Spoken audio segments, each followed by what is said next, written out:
I can still remember the very first empanada I ever ate. It was this perfect half moon of delicious pastry wrapped around a savory filling.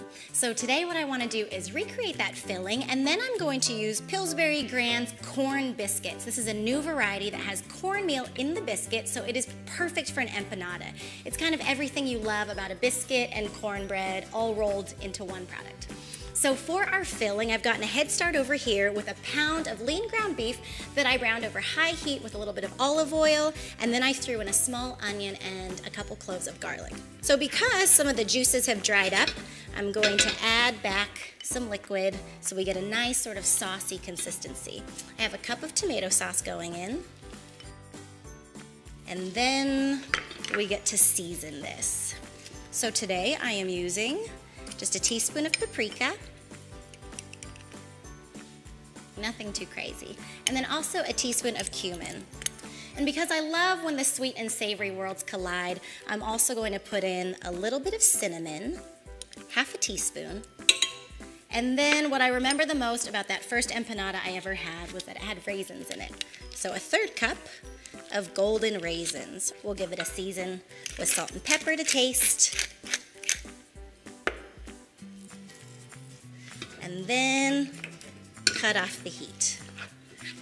Okay, the last thing this gets is 2 hard-boiled eggs. I just love that hard-boiled egg in there, so I've just got 2 set to go. And then if you've got one of these contraptions in your kitchen that you never ever use, it's a pastry cutter. These actually come in really handy for chopping up eggs.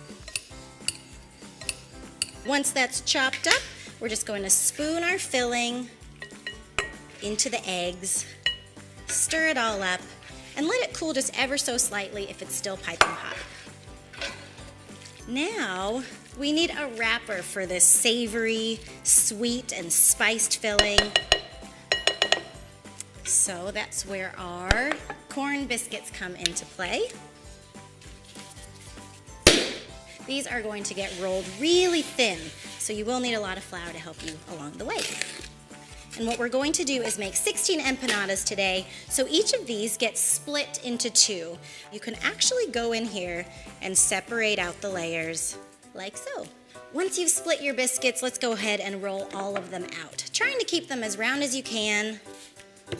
So this is about the size we're going for. It looks like a corn tortilla, basically. So we're going to get all these going so we can set up our empanada assembly line. And again, love this dough because it just doesn't stick together. We can just peel these off. And then now we are going to go ahead and fill. Each one of these can probably hold about 2 to 3 tablespoons of filling. I have a million of these scoops around and always use them for portioning. So just give it your best guess. All right.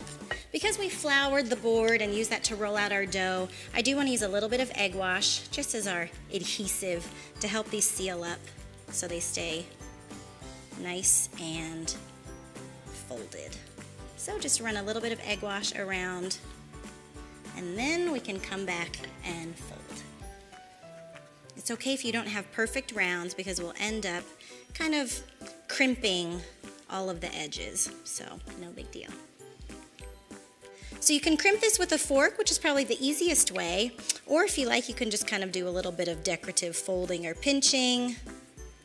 Basically, any way to just neaten up the sides and tuck in our filling. And then we're all set to go. So since we already have it out, let's go ahead and egg wash these guys.